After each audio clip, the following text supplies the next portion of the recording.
Hello friends, तो postmortem में आपका स्वागत है। तो चलिए स्टार्ट करते हैं आज से 10th क्लास की साइंस की बुक। ठीक है, तो सबसे पहला जो चैप्टर आपका है वो है केमिस्ट्री से। ठीक है, और चैप्टर का नाम है chemical reactions and chemical equations. तो इस चैप्टर को हम पूरा पढ़ेंगे बिल्कुल ध्यान से, और एक एक लाइन का मीनिंग हम समझने की कोशिश करेंगे, और लास्ट में हम जाके इनके क्वेश्चंस भी करेंगे बहुत सारे। ठीक है, तो बने रहिए। तो चलिए स्टार्ट करते हैं। Chemical reactions are the processes in which new substances with new properties are formed. अब यहाँ पे जो बात बोला गया है, क्या न्यू सब्सटेंसेस, जब भी केमिकल रिएक्शंस होता है या फिर केमिकल रिएक्शन की कोई प्रोसेस होती है तो उसमें आपको एक नया सब्सटेंस मिलता है और उस सब्सटेंस का नया प्रॉपर्टीज होता है। मतलब मान लीजिए आपके पास ये कोई सब्सटेंस था, इसमें कुछ केमिकल रिएक्शन हुआ। ठीक है, केमिकल रिएक्शन RXN, इसको ऐसे भी लिख सकते हैं शॉर्ट फॉर्म में RXN। ठीक है, ओके। तो केमिकल रिएक्शन हुआ और इस केमिकल रिएक्शन से मेरे को कुछ मिलता है B। ठीक है, तो इसका कुछ प्रॉपर्टीज़ होगा, कुछ इसका गुण होगा। मान लीजिए ये आपका है रेड कलर का है और ये रेड कलर से कन्वर्ट हो जाता है किसमें, मान लीजिए पिंक कलर में। ठीक है, तो हमने क्या देखा कि ये A कोई सब्सटेंस था, उस A सब्सटेंस में कुछ केमिकल रिएक्शन हुआ और वो सब्सटेंस B में कन्वर्ट हो गया, और B में जो इसका कलर आया वो कैसा आया, पिंक कलर आया। तो ये करैक्टर है ना, एक गुण है। अब ये जो मैंने रिएक्शन कराया उसमें आपका कलर में चेंज आया, हो सकता है किसी और रिएक्शन में स्टेट में चेंज आ जाए, गैस से लिक्विड बन जाए, लिक्विड से गैस बन जाए, समझ रहे हो। ठीक है, दोनों भी हो जाए, कलर भी चेंज हो जाए, स्टेट में भी चेंज हो जाए। बात आ रही समझ में। तो ये जो प्रॉपर्टीज़ हैं, ये जो सब्सटेंस का नया फॉर्म हो रहा है, मतलब नए सब्सटेंस का फॉर्मेशन हो रहा है, और उस नए सब्सटेंस का जो प्रॉपर्टीज़ है वो भी आपका नया ही होगा। ठीक है, अब थोड़ा यहाँ पे थोड़ा देख लेते हैं। क्या जो इस एरो के लेफ़्ट में लिखा जाता है उसे बोलते हो आप रिएक्टेंट। क्या बोलते हो, रिएक्टेंट। इसके बारे में हम आगे ही बात करेंगे। फ़िलहाल इसको थोड़ा बहुत हम, क्योंकि रिएक्शन या फिर इक्वेशन की बात करेंगे तो थोड़ा बहुत हमें पता होना चाहिए। जो लेफ़्ट हैंड साइड में लिखा जाता है उसे क्या बोला जाता है, रिएक्टेंट। और जो राइट में लिखा गया है, ये जो B लिखा गया है, ये आपका क्या हो जाएगा, प्रोडक्ट हो जाएगा। ठीक है, और ये जो एरो है, ये जो टेल है, ये जो टेल है, ये इसकी ओपनिंग आप मतलब जिधर ये शो करेगा उधर की तरफ रिएक्शन फॉरवर्ड होगी। फॉरवर्ड मतलब आगे की तरफ बढ़ेगा। ठीक है, दोबारा से अगर इसको बनाऊँ, A से क्या बना, B बना। अगर किसी ने ऐसे लिख दिया एरो, इसका क्या मतलब हो जाएगा, B से A बना है। ठीक है, बता रही समझ में। तो हम लोग जनरली हम ऐसे यूज़ करते हैं कि A आप जो रिएक्टेंट होता है वो लेफ्ट हैंड साइड में लिखते हैं और प्रोडक्ट हमेशा राइट हैंड साइड में लिखने की कोशिश करते हैं हम लोग। ठीक है, और ये जो एरो ऐसे बनाया गया है, आपसे कभी पूछा जा सकता है, मान लीजिए ये एरो ऐसा क्यों नहीं बनाया, या फिर ये ऐसे ही बना के रख देते, A से B बना। ठीक है, तो ये एरो आपको बहुत सारी इन्फॉर्मेशन देता है। बेसिकली क्या इन्फॉर्मेशन देता है, पहली इन्फॉर्मेशन आप ये कह सकते हैं कि ये आपको पहले डायरेक्शन बता रहा है कि भैया ये आपका रिएक्टेंट होगा, ये आपका प्रोडक्ट होगा। दूसरी बात ये बता रहा है ये हमेशा फॉरवर्ड होगा। फॉरवर्ड मतलब आगे की तरफ ही जाएगा ये रिएक्शन, ये पीछे की तरफ नहीं होगा। ठीक है, नॉर्मल कंडीशन में पीछे की तरफ नहीं होगा। मैं बार बार नॉर्मल कंडीशन बोल रहा हूँ। ठीक है, बार बार नहीं, मतलब एक ही बार बोला है, लेकिन मैं बात कब कर रहा हूँ, ये सारी बातें नॉर्मल कंडीशन में कह रहा हूँ। ठीक है, हाँ। तो हम लोगों ने एरो के बारे में बात किया। ठीक है, ओके। तो आगे देखिए क्या है, chemical reactions involve chemical changes. ठीक है, केमिकल जब रिएक्शन होगा तो केमिकल में चेंज हो जाएगा। फॉर एग्जांपल मैं एक एग्जांपल ले ही लेता हूँ। क्या, मान लीजिए आपको दिया गया एक एग्जांपल कैल्शियम कार्बोनेट। इस कैल्शियम कार्बोनेट को आपने हीट किया। हीट के लिए आप ये डेल्टा यूज़ करते हैं। इसका क्या नाम है, डेल्टा। बोलिए ज़रा, डेल्टा। ठीक है, ठीक है, या फिर मैं इसको हीट लिख भी सकता था ऐसे। ठीक है, एरो के ऊपर लिखना होता है। ओके, तो कैल्शियम कार्बोनेट है तो इधर लिखा है, तो ये क्या हो जाएगा आपका रिएक्टेंट, और यहाँ पे आपका बनता है calcium oxide plus carbon dioxide. ठीक है, अच्छा देखिए, कैल्शियम जो कार्बोनेट होता है, जो कैल्शियम कार्बोनेट होता है वो आपका सॉलिड होता है, तो इसलिए हम इसकी स्टेट भी लिख देते हैं ब्रैकेट में S मतलब स्मॉल s मतलब सॉलिड फॉर्म में। यहाँ पर अगर मैं कार्बन डाइऑक्साइड की बात करता हूँ तो क्या हो जाएगा यहाँ पे, गैस फॉर्म में। ठीक है, ओके। तो हमारा कहने का मतलब ये है कि आपका कैल्शियम कार्बोनेट एक रिएक्टेंट है, उसमें आपने एक रिएक्शन किया, उसमें आपने हीट मतलब इस रिएक्शन में हीट किया कैल्शियम कार्बोनेट को, जिसको हमने एरो के ऊपर लिखा है। ठीक है, ये हमारा तरीका रहेगा हीट करना। ठीक है, कोई लाइट देना तो हम एरो के ऊपर लिख देते हैं। ओके, फिर हमारा क्या प्रोडक्ट बनता है, कैल्शियम ऑक्साइड और कार्बन डाइऑक्साइड। हमें क्या देखने को मिल रहा है यहाँ पर कि कैल्शियम कार्बोनेट एक यहाँ पर रिएक्टेंट है, लेकिन हमारे पास कितने प्रोडक्ट आए हैं, 2 प्रोडक्ट आए हैं। ठीक है, जो लेफ्ट हैंड साइड में ये जो आपको गिवन है कैल्शियम कार्बोनेट, इसकी प्रॉपर्टी कुछ और होगी और इसकी प्रॉपर्टी कुछ और होगी। और देखने में समझ में आ रहा है कि यहाँ पे देखो सॉलिड फॉर्म में था, सॉलिड फॉर्म से किस में चेंज हो गया, गैस फॉर्म में। एक प्रोडक्ट किस फॉर्म में आ गया, कार्बन डाइऑक्साइड फॉर्म में। और ये भी कैल्शियम ऑक्साइड भी किसी फॉर्म में होगा। ठीक है, सॉलिड होगा, लिक्विड होगा या फिर गैस होगा, ये आपको कमेंट बॉक्स में बताना है। ठीक है, चलिए, तो कहना ये चाहता था मैं कि जब भी कोई रिएक्शन होगा तो प्रॉपर्टीज़ में चेंज आएगा। हाँ, यहाँ पे दिख रहा है, वो प्रॉपर्टी कुछ भी हो सकता है। यहाँ पे मैंने सॉलिड फेज से गैसियस स्टेट में जाने के बारे में बता दिया, या फिर केमिकली भी चेंज हो गया। कैल्शियम कार्बोनेट की प्रॉपर्टी कुछ और होती है और कैल्शियम ऑक्साइड और कार्बन डाइऑक्साइड की प्रॉपर्टी कुछ और होती है। ठीक है, ओके, ये बात हो गई। और क्या बात कर सकते हैं इसमें, ठीक है, तो आगे चलते हैं। तो केमिकली भी चेंज हुआ है इस केस में। Okay, during chemical reactions a rearrangement of atoms takes place between the reacting substances to form new substances having entirely different properties. तो प्रॉपर्टीज़ में तो चेंज आएगा, जब भी केमिकल रिएक्शन होगा तो प्रॉपर्टी में चेंज आएगा। और नेक्स्ट क्या बात चेंज आएगी, और जो नेक्स्ट बात में क्या चेंज आएगी, वो ये चेंज आएगा कि आपका रीअरेंजमेंट ऑफ एटम होगा। रीअरेंजमेंट ऑफ एटम का क्या मतलब हुआ, रीअरेंजमेंट ऑफ एटम का मतलब ये हुआ कि जब आपने ये एग्जांपल लिया था अभी कैल्शियम कार्बोनेट को हीट किया तो क्या आएगा, कैल्शियम ऑक्साइड प्लस CO2। तो आप देख रहे होंगे यहाँ पे कैल्शियम से कैल्शियम आया, ऑक्सीजन है यहाँ पे भी तो यहाँ पे भी ऑक्सीजन है, कार्बन है तो यहाँ पे भी एक कार्बन है। एक कार्बन है वो हम बाद में देखेंगे एक है या 2 है, वो हमारा अभी कंसर्न नहीं है। हमारा कंसर्न ये है क्या यहाँ पे कैल्शियम था तो यहाँ पे कहीं प्रोडक्ट में हमें सोडियम कहीं लिखा हुआ दिखा, नहीं दिखा। यही कहना चाहता हूँ कि एटम आपका चेंज नहीं होगा, एटम ऑफ एन एलिमेंट कभी चेंज नहीं होगा। ठीक है, एलिमेंट में कोई चेंज नहीं आएगा, हमेशा क्या होगा, रीअरेंजमेंट ऑफ एटम होगा। मतलब देखिए कैल्शियम यहाँ पे थोड़ा कार्बन के साथ था तो यहाँ पे कैल्शियम कार्बन से दूर हो गया तो अरेंजमेंट हो गया ना, रीअरेंजमेंट हो गया ना, अलग अलग हो गए। तो यही होता है रीअरेंजमेंट। और इसको थोड़ा अच्छी तरह समझने की कोशिश करें तो हम इसको ऐसे समझ सकते हैं। मान लीजिए कि आपके पास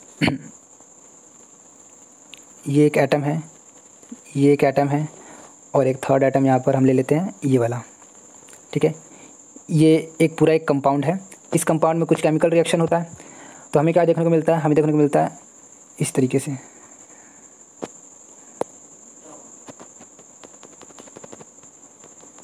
ठीक है, हो सकता है तो ये हुआ ना रीअरेंजमेंट ऑफ एटम। यहाँ पे 2 रेड कलर के थे, यहाँ पे 2 भी रेड कलर के आपके हैं और एक नीले कलर का है। ऐसा नहीं होगा कि हम लोगों ने यहाँ पर ग्रीन कलर का लिया है एटम और प्लस में क्या किया, रेड कलर के 2। तो ये मैं क्या बताना चाहता हूँ, बताना ये चाहता हूँ कि यहाँ पे रीअरेंजमेंट ऑफ एटम होगा। ये वाला जो प्रोसेस है आपका ये गलत है, ये वाला ठीक है। क्यों, क्योंकि हमें यहाँ पर रीअरेंजमेंट ऑफ एटम देखने को मिल रहा है। एटम बस रीअरेंज हुए हैं, एक दूसरे से अलग हुए हैं, एटम में चेंज नहीं आया। यहाँ पे 2 रेड थे, ठीक है 2 रेड यहाँ पे दिख रहे मेरे को, लेकिन यहाँ पे एक ग्रीन आ गया, मतलब एटम में चेंज आ गया। यहाँ पे क्या था, ब्लू था, ये किस में चेंज हो गया,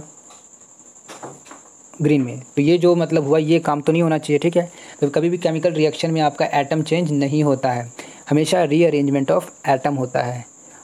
अब इसको थोड़ा दोबारा से वही वाला जो एग्जांपल था उसमें अगर मैं ये बोलूँ कि कैल्शियम कार्बोनेट है, आपको ये याद ही हो जाएगा ये वाला इक्वेशन, और कैल्शियम ऑक्साइड प्लस CO2 बन जाएगा।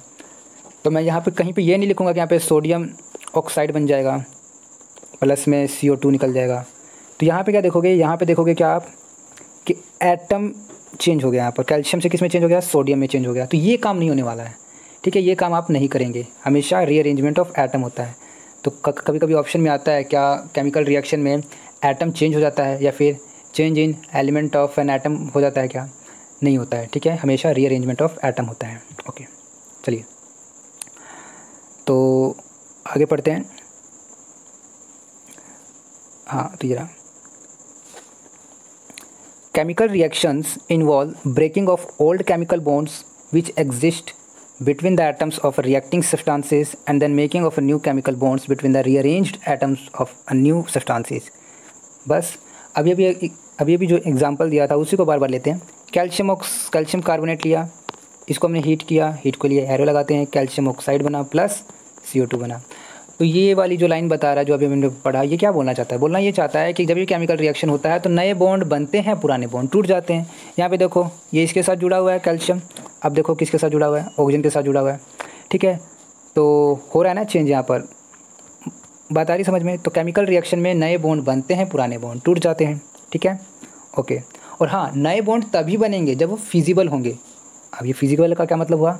या फिर वो स्पॉन्टेनियस होंगे, उसका क्या मतलब हुआ? उसका मतलब ये हुआ कि नेचर उसको फेवर करे। फॉर एग्ज़ाम्पल आपसे अगर पूछा जाए ये बॉल है, क्या बॉल नीचे गिरती है? बिल्कुल गिरती है। क्या बॉल अब नीचे आ जाएगी? बिल्कुल आ जाएगी। मान लीजिए एक कांच का गिलास है और ये कांच का गिलास नीचे आके टूट जाएगा, टूट गया, ठीक है। अब देखिए एक कांच का गिलास था, अब यहाँ पे टूटने के बाद 2 हो गए, तो ये एक रिएक्शन मान लीजिए, ठीक है। एरो क्या दिखा रहा है? एरो दिखा रहा है किस डायरेक्शन में रिएक्शन हो रही है, ये फॉरवर्ड हो जाएगा मान लीजिए। अच्छा, क्या ये दोनों कांच मिलके, मैं अगर कहूँ कांच दोनों मिलके, क्या ऊपर वाली रिएक्शन वापस से एक नया जो ओरिजिनल कांच था वो बन जाएगा? क्या नहीं बनेगा, क्योंकि फिजिबल नहीं है, नेचर उसको सपोर्ट नहीं करता। आपस में कांच जुड़ जाए और दोबारा से एक नया ग्लास बन जाए, ऐसा तो नहीं होता ना, नहीं होता है। तो हम क्या कहेंगे? ये नॉन फिजिबल है, नॉन स्पॉन्टेनियस है। क्या वर्ड यूज़ किया मैंने? वर्ड को बार बार यूज़ कीजिए, नॉन स्पॉन्टेनियस। और या फिर स्पॉन्टेनियस। अब देखो स्पॉन्टेनियस मतलब जो हो जाए, अपने आप हो जाए। फिजिबल, नॉन फिजिबल होता है ना, बॉल हमेशा ऊपर से नीचे आती है। कभी ऐसा देखा नीचे पड़ी हुई बॉल अपने आप ऊपर चली जाए? ऐसा तो नहीं होता ना। तो ऊपर वाली रिएक्शन, ये बैकवर्ड रिएक्शन गलत है, ये फॉरवर्ड रिएक्शन, सॉरी, ये फॉरवर्ड रिएक्शन क्या आपकी सही है, ठीक है। तो इसी तरीके से मैं कहना चाहता हूँ यहाँ पर, क्या मतलब यहाँ पे बताने की कोशिश की जा रही थी क्या, कि जब भी केमिकल रिएक्शन होता है तो नए बॉन्ड का फॉर्मेशन होता है। तो नए बॉन्ड का फॉर्मेशन तो होता है, लेकिन वो बॉन्ड बनने के बाद वो फिजिबल, वो जो बॉन्ड का फॉर्मेशन होगा, नया बॉन्ड या फिर पुराना बॉन्ड टूटेगा, कोई भी चीज़ टूटेगी और कोई भी चीज़ बनेगी वो फिजिबल होनी चाहिए, ठीक है। ये नहीं कि मतलब उसमें हाई एनर्जी लगे, ठीक है, ज़्यादा से ज़्यादा एनर्जी लगे। अब थोड़ा इसके बारे में थोड़ा बात कर लेते हैं। एक होता है स्टेबिलिटी वर्ड, स्टेबिलिटी, इसका क्या मतलब होता है? इसका मतलब ये होता है कि एनर्जी की जो स्टेट है वो बहुत कम से कम है, लो है। मतलब कहने का मतलब ये है कि बॉल जब इस हाइट पे थी तो वो ज़्यादा एनर्जी में थी, और बॉल जब यहाँ होती है तो वो कम एनर्जी में होती है, ठीक है। तो नेचर में हर एक चीज़ कोशिश करती है कि कम से कम एनर्जी की तरफ जाने की कोशिश करती है। यहाँ पे ये हाई एनर्जी में है, हाई पोटेंशियल एनर्जी है। अगर आपने, हाँ, आप तो 9th क्लास से आए ना, तो आपको ये पता होगा यहाँ पे इसकी एनर्जी कितनी होती है। mgh वाला फॉर्मूला लगाते हैं हम लोग, ठीक है। Potential energy, m is a mass of body, g is a acceleration due to gravity, and this is a height, ये रेफरेंस मतलब विद रिस्पेक्ट टू ग्राउंड, ठीक है। तो इस तरीके से आप ये फॉर्मूला लगाते हो तो आप देखोगे कि हाइट ज़्यादा है तो पोटेंशियल एनर्जी ज़्यादा होगा, और हाइट कम है यहाँ पर, पोटेंशियल एनर्जी कम होगा। तो यहाँ पे एनर्जी ज़्यादा है, यहाँ पे एनर्जी कम है, तो बॉल हमेशा हाई एनर्जी से कहाँ आई?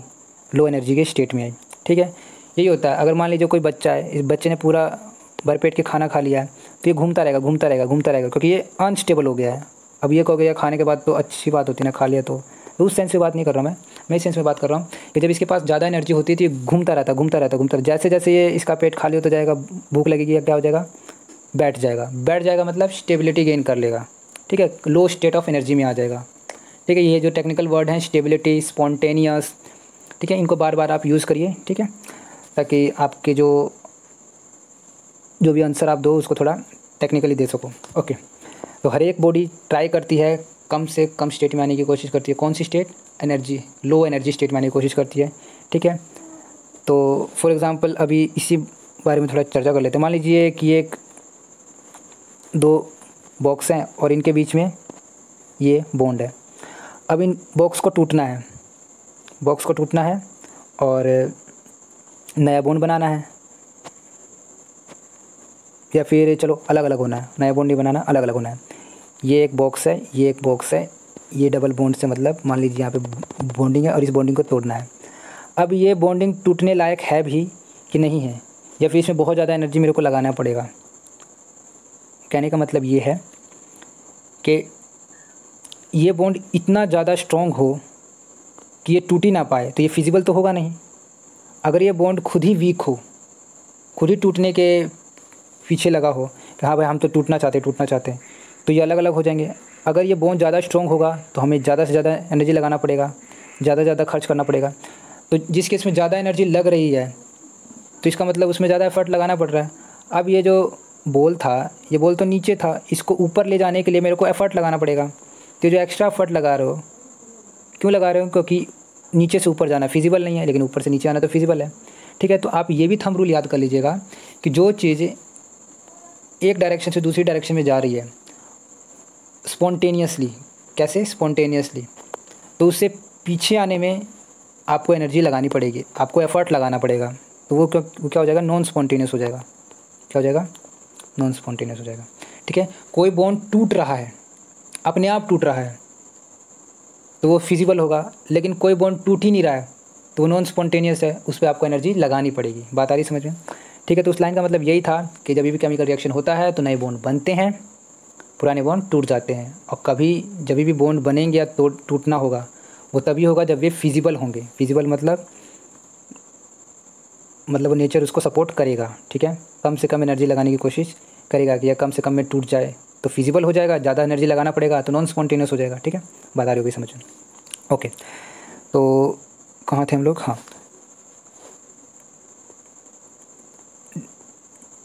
During a chemical reaction atoms of one element do not change into those of another element. ये हम लोगों ने बात पहले कर लिया था कि एटम हमेशा रीअरेंज होते हैं, एटम एक दूसरे एटम में कन्वर्ट नहीं हो जाता है। ठीक है, दूसरे एटम मतलब सोडियम है तो पोटेशियम में कन्वर्ट नहीं हो जाएगा। ठीक है, अगर ऐसा कुछ हो रहा है तो वो न्यूक्लियर रिएक्शन है, वो केमिकल रिएक्शन नहीं है, वो न्यूक्लियर रिएक्शन है। अब इसको भी थोड़ा एक्सप्लेन कर लेते हैं, वो क्या बोला मैंने। मान लीजिए कि आपको ये पता है कि एक एटम है, बीच में न्यूक्लियस होता है। न्यूक्लियस में क्या क्या होता है? आपका प्रोटॉन होता है और न्यूट्रॉन होता है। प्रोटॉन से आप क्या डिसाइड करते हो? उसका एटॉमिक नंबर, एटम का एटॉमिक नंबर डिसाइड करते हो। और मान लीजिए मान लीजिए यहाँ पे प्रोटॉन के नंबर है 6, तो आप क्या कर दोगे? ये कौन सा एटम है? कार्बन एटम है। मान लीजिए इसमें एक प्रोटॉन आपने ऐड कर दिया, ये इसमें कितने प्रोटॉन हो जाएंगे? 7। और 7 किसका नंबर होता है? नाइट्रोजन का। किसका होता है? नाइट्रोजन का। तो आपने एटम ही चेंज कर दिया, लेकिन एटम चेंज करने के लिए आपने क्या किया? आपने इसमें एक्स्ट्रा प्रोटॉन डाला है। ठीक है, तो क्या आपने इलेक्ट्रॉन का कुछ किया? इलेक्ट्रॉन का आपने कुछ नहीं किया, आपने क्या किया? न्यूक्लियस में चेंज किया, क्योंकि आपका न्यूक्लियस होता नहीं है। बता रही समझ में? तो न्यूक्लियस में चेंज आ रहा है। न्यूक्लियस में चेंज कब आएगा? मतलब न्यूक्लियस में चेंज करोगे, लेकिन किस चीज़ में चेंज करना है आपको? प्रोटॉन की संख्या में चेंज करना है, प्रोटॉन के नंबर में चेंज करोगे। प्रोटॉन का नंबर जैसे ही चेंज हो रहा है, एटम चेंज हो जा रहा है ना? तो ऐसा रिएक्शन जिसमें हम प्रोटॉन चेंज कर देते हैं, तो उस केस में तो आपका एटॉमिक नंबर चेंज होगा, और एटॉमिक नंबर चेंज होगा तो एटम भी चेंज हो जाएगा। ठीक है, लेकिन केमिकल रिएक्शन में आप क्या चेंज करते हो? केमिकल रिएक्शन में आप इलेक्ट्रॉन्स का लेना देना चलता है। ये ध्यान रखिएगा, केमिकल रिएक्शन में आपका क्या होता है? इलेक्ट्रॉन्स का लेना देना चलता है। न्यूक्लियस से हमें कोई लेना देना नहीं होता है, उसकी अलग एक ब्रांच है जिसको बोलते हैं न्यूक्लियर केमिस्ट्री या फिर न्यूक्लियर फिजिक्स बोलते हैं। ठीक है, उसमें हम स्टडी करते हैं। लेकिन हम जो केमिकल रिएक्शन करेंगे उसमें हम सिर्फ और सिर्फ किसकी बात करेंगे? इलेक्ट्रॉन्स की बात करेंगे। इलेक्ट्रॉन्स एक एटम से दूसरे एटम में जाएंगे। ठीक है, और इलेक्ट्रॉन्स एक एटम से दूसरे एटम में जाएगा, या फिर इलेक्ट्रॉन्स अपने एक एटम दूसरे को देगा, या फिर दूसरे एटम से इलेक्ट्रॉन लेगा, उस केस में आपका एटॉमिक नंबर तो चेंज नहीं होगा, क्योंकि एटॉमिक नंबर चेंज किससे होता है? प्रोटॉन के नंबर से। बता रही समझ में? ठीक है, तो इस वजह से आपका जब भी केमिकल रिएक्शन होता है तो उस केस में आपका एटम चेंज नहीं होता है। ठीक है, okay. Only a rearrangement of atom takes place in a chemical reaction. ठीक है, तो we will now discuss reactant and product of a chemical reaction. तो ये हम लोगों ने बात कर लिया कि एरो के लेफ्ट में जो लिखा जाता है वो आपका होता है रिएक्टेंट, जो राइट में लिखा जाता है वो होता है प्रोडक्ट। चलिए देख लेते हैं क्या है। The substances which takes part in a chemical reaction are called reactant. तो जो सब्सटेंसेस आपका रिएक्शन में पार्टिसिपेट करता है उसे क्या बोलते हो आप? रिएक्टेंट्स। अच्छा, सेकेंड लाइन क्या लिख रखा है? The new substances produced as a result of a chemical reaction are called product. ठीक है, जो नया सब्सटेंस बनेगा उसे क्या बोलोगे आप? प्रोडक्ट बोलेंगे। तो चलिए आगे रीड करते हैं। In a chemical reaction reactants are formed into products. ठीक है, the products thus formed have properties which are entirely different from those of the reactant. ये भी बात हम लोगों ने कर लिया है कि जब भी केमिकल रिएक्शन होगा तो जो प्रोडक्ट बनेगा उसकी जो प्रॉपर्टीज़ होगी वो बिल्कुल अलग होगी। We will now give an example of a chemical reaction. Okay, दीजिए हमें। Before we do that please note that magnesium is a silver white metal. Okay, थोड़ा सा हम लोग मैग्नीशियम के बारे में थोड़ा जान लेते हैं। देखिए, आप लोग आगे जाके पढ़ेंगे पीरियोडिक टेबल। क्या पढ़ेंगे? Periodic table. ये क्या होता है? पीरियोडिक टेबल एक ऐसी टेबल है जितने भी आपके एलिमेंट अभी तक सर्च हो चुके, जितने भी आपके एटम यहाँ पे खोज हो चुके हैं, डिस्कवर हो चुके हैं, उनको आपने अरेंज किया है। ठीक है, क्यों अरेंज किया है? ताकि आपकी स्टडी ईजी हो जाए। ठीक है, अभी फ़िलहाल इतना याद रखिए। तो ये जो टेबल होता है, इस टेबल में आपको 2 चीज़ें याद रखनी है। क्या? कि इस टेबल में कुछ वर्टिकल लाइन होती है और कुछ हॉरिजॉन्टल लाइन होती है। ये याद रखना है बस फ़िलहाल के लिए। क्या? एक टेबल है जिसमें आपको एटम को अरेंज करना है। क्यों अरेंज करना है? क्योंकि हम अरेंज करके कुछ फ़ायदा मिलेगा। वो फ़ायदा क्या है? ताकि हमारी स्टडी ईजी हो जाए। अभी आपको समझ में नहीं आएगा ऐसे ईजी कैसे हो जाएगा, अभी थोड़ी देर बाद समझ में आएगा। ठीक है, दूसरी बात क्या याद रखना है कि इसमें कुछ वर्टिकल लाइन्स होते हैं। इन वर्टिकल्स लाइन को क्या बोलते हो आप? ग्रुप्स। क्या बोलते हो? ग्रुप्स। तो ऐसी वर्टिकल लाइन कितनी होती है आपके पास? कितनी है? 18। ओके, और हॉरिजॉन्टल लाइन कितनी होती हैं आपके पास? हॉरिजॉन्टल लाइन कितनी होते हैं आपके पास? कौन सी हॉरिजॉन्टल लाइन्स? ये वाली, ऐसे वाली हॉरिजॉन्टल लाइन्स कितनी होती हैं? 7। और इनको बोलते हो आप क्या? पीरियड। क्या बोलते हो? पीरियड्स। वर्टिकल लाइन्स को क्या बोलते हो? ग्रुप्स। ठीक है, और हॉरिजॉन्टल लाइन को क्या बोलते हो? पीरियड्स। बात आ रही समझ में? ओके, अब इससे क्या लेना देना है? इससे लेना देना ये है कि आपको थोड़ी सी एक बात बतानी है। वो क्या है? मान लीजिए आप पहले 2 वर्टिकल लाइन लेते हैं। वैसे कितने होते हैं? 18 होते हैं। तो पहले जो वर्टिकल लाइन है आपके पास, पहले 2 वर्टिकल लाइन कौन कौन से हैं? 1 और 2। ठीक है, पहली जो वर्टिकल लाइन है उसको बोलते हो आप अल्कली मेटल। पहला जो ग्रुप होगा उसे क्या बोलोगे आप? Alkali metal. जो दूसरा ग्रुप होगा उसे क्या बोलोगे आप? Alkali earth metal. Alkali earth metal. Okay, ऐसा क्यों बोलेंगे? देखिए, अल्कली मेटल्स इसलिए बोलेंगे क्योंकि अल्कलाइन इन नेचर होते हैं। अब अल्कलाइन क्या होता है? अल्कलाइन होता है बेसिक आपने सुना होगा, एसिडिक, बेसिक। तो बेसिक नेचर को अल्कलाइन नेचर भी बोलते हैं। ठीक है, ये जो एलिमेंट होते हैं, ये जो फर्स्ट ग्रुप के एलिमेंट होते हैं, कौन कौन से होते हैं फर्स्ट ग्रुप के एलिमेंट? चलो देख लेते हैं एक बार। फर्स्ट ग्रुप के जो एलिमेंट्स होते हैं वो कौन कौन से होते हैं? Lithium, sodium, potassium, rubidium, caesium and francium. Okay, तो lithium, sodium, potassium, rubidium and francium, जो ये फर्स्ट ग्रुप के एलिमेंट हैं, ये आपके फर्स्ट ग्रुप के एलिमेंट हैं। ये जो फर्स्ट ग्रुप के एलिमेंट है इनको बोलते हैं अल्कलाइन मेटल। क्यों बोला अल्कलाइन मेटल? क्योंकि इनके जो कंपाउंड होते हैं, फॉर एग्जांपल मैं एग्जांपल की बात करूं, ऑक्साइड्स जो इनके हैं, ऑक्साइड्स ले लीजिए। तो जो ऑक्साइड्स हैं वो कैसे हैं? इनके बेसिक इन नेचर हैं।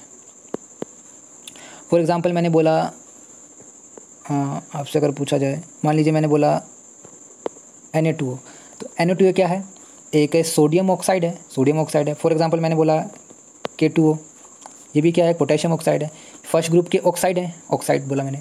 For example lithium, sodium, potassium, चलो लिथियम को ले लेते हैं, Li2O ले लिया, चलो ठीक है।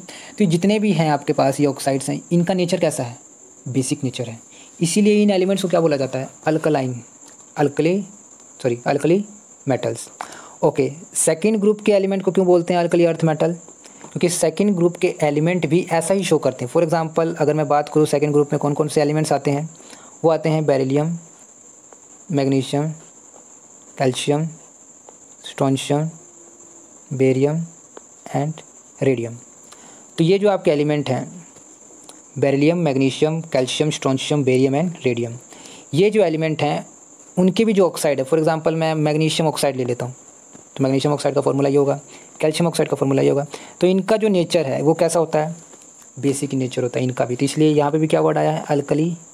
ठीक है, अब अर्थ क्यों बोलते हैं? क्योंकि ये जो एलिमेंट्स होते हैं वो अर्थ के क्रस्ट में मिलते हैं, सिंपल है। तो इसलिए अल्कली अर्थ मेटल्स बोलते हैं। अच्छा, अभी मैंने ये नहीं बताया कि मेटल क्यों बोलते हैं। देखो, मेटल आप उससे ही बोलोगे या फिर ज़्यादातर उससे बोलते हो जो कि तैयार बैठे रहे, क्या करने के लिए? इलेक्ट्रॉन्स को लूज़ करने के लिए। फॉर एग्जांपल अगर मैं सोडियम बोलता हूँ, तो सोडियम को ऐसे अगर आपने हाथ में रख लिया तो हाथ में धीरे धीरे वो जलने लग जाएगा। क्यों जलने लग जाएगा?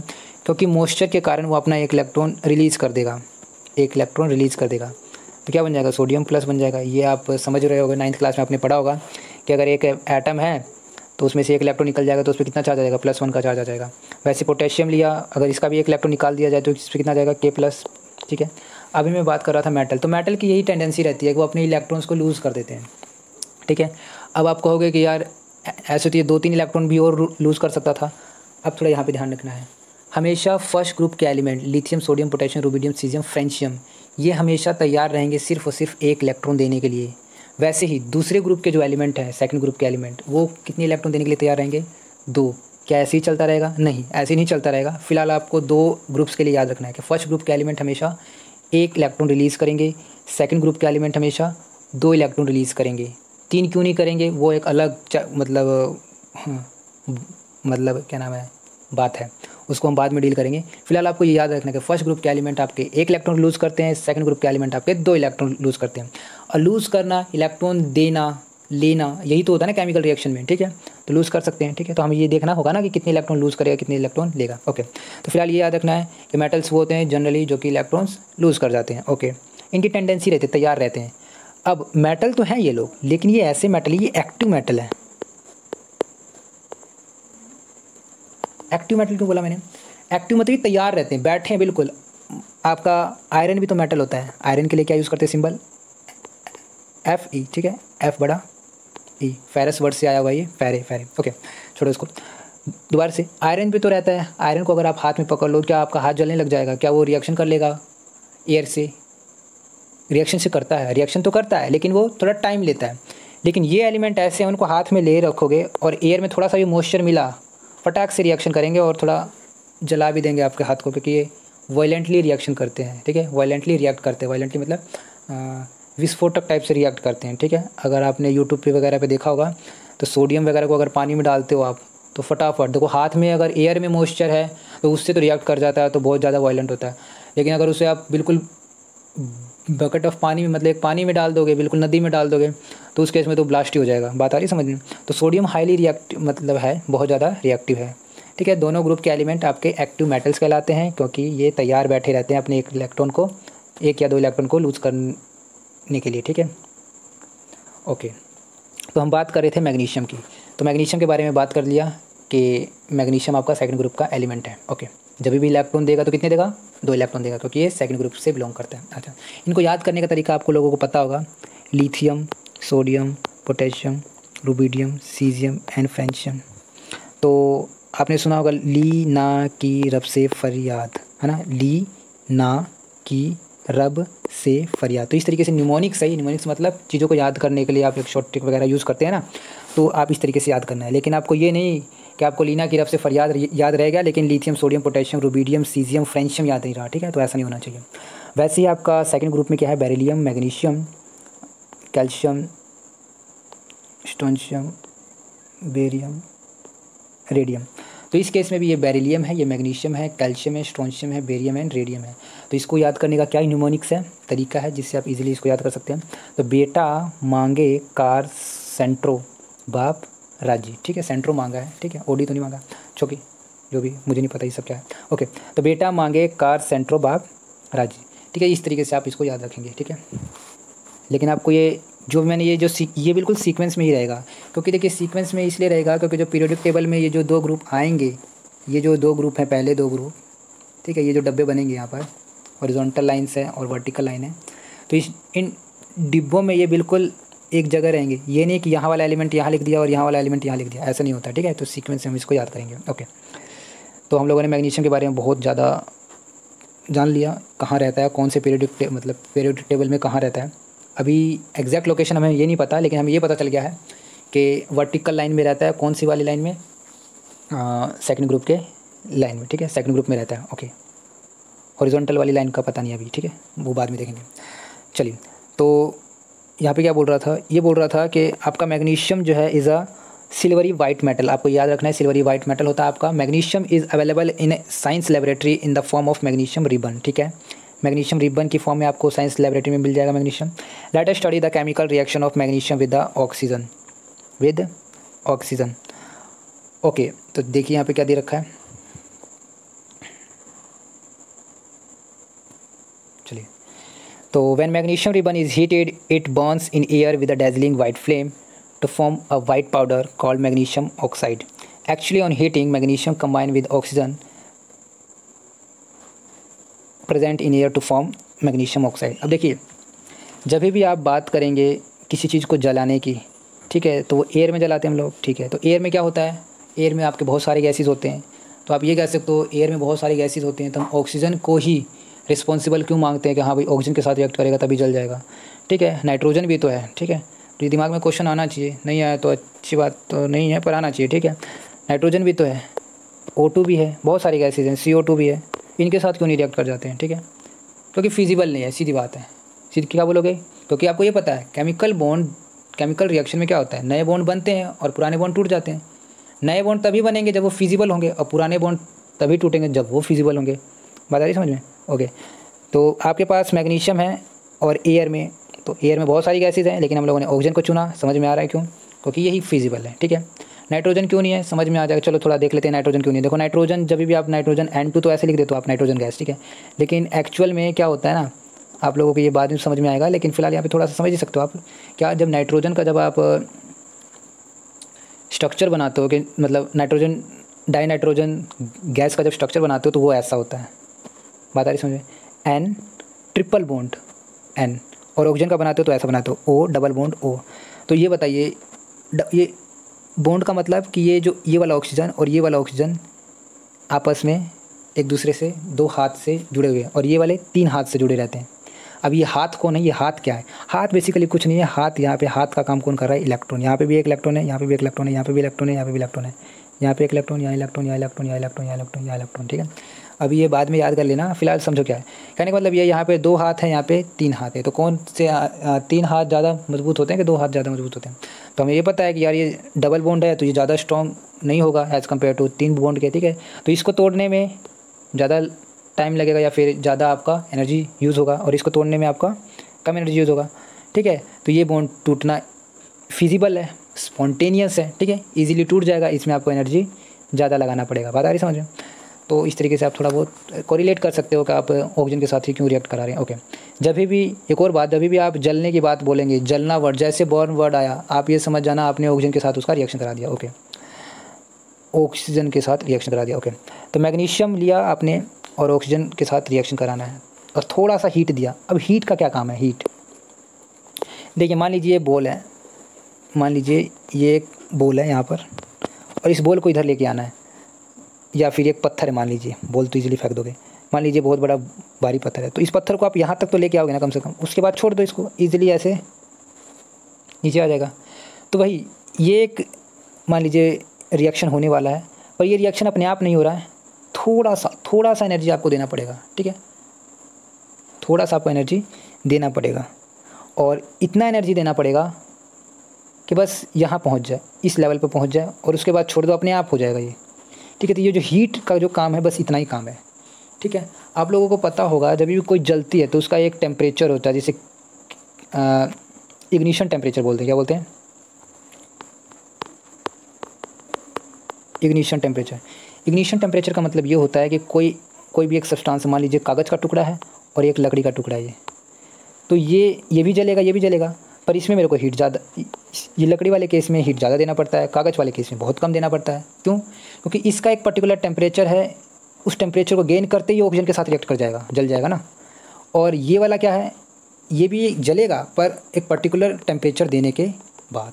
बात आ रही समझ? तो इग्निशन टेम्परेचर को आपको याद रखना है, ठीक है। किंडल टेम्परेचर भी बोलते हैं इसको, ठीक है, इग्निशन टेम्परेचर। ओके, तो हाँ, तो मैग्नीशियम लिया, ऑक्सीजन के साथ रिएक्ट कराया, पर्टिकुलर हीट दिया, heat just to initiate the reaction, ठीक है। तो क्या बन गया आपका? Magnesium oxide. अब देखिए यहाँ पे रिबन है, यहाँ पे एयर है, ये दोनों रिएक्ट होते हैं, क्या बनता है? Magnesium oxide. और वो कैसा होता है? वाइट पाउडर कलर का, ठीक है, वाइट पाउडर। आगे देखिए क्या लिखा हुआ है, the burning of magnesium in air to form magnesium oxide is an example of a chemical reaction. हाँ, समझ में आ रहा है, बिल्कुल केमिकल में चेंज होगा, ये एक एलिमेंटल फॉर्म है, ये भी एक एलिमेंटल फॉर्म है, और दोनों क्या बना रहे हैं? कंपाउंड बना रहे हैं। क्या नाम है उसका? Magnesium oxide. तो केमिकल में तो चेंज हो ही गया। आगे क्या बात कर रहा है? In this chemical reaction there are 2 reactants, magnesium and oxygen, but only one product, magnesium oxide. The properties of product magnesium oxide are entirely different from those of the reactant magnesium and oxygen. हाँ, तो ये घूम फिर के वही बात कर रहा है कि भैया जब मैग्नीशियम और ऑक्सीजन जब रिएक्ट हुए तो मैग्नीशियम ऑक्साइड बना। मैग्नीशियम ऑक्साइड की जो प्रॉपर्टी है वो बिल्कुल अलग होगा, किससे? मैग्नीशियम और ऑक्सीजन से। और एक और बात बता रहा है क्या, कि मैग्नीशियम और ऑक्सीजन यहाँ पे 2 रिएक्टेंट हैं, और जो प्रोडक्ट बन रहा है वो सिर्फ एक ही बन रहा है। जो मैंने एक एग्जांपल लिया था आपको समझाने के लिए स्टार्टिंग में, कैल्शियम कार्बोनेट, उसमें आपने ने एक रिएक्टेंट था और प्रोडक्ट कितने बन रहे थे?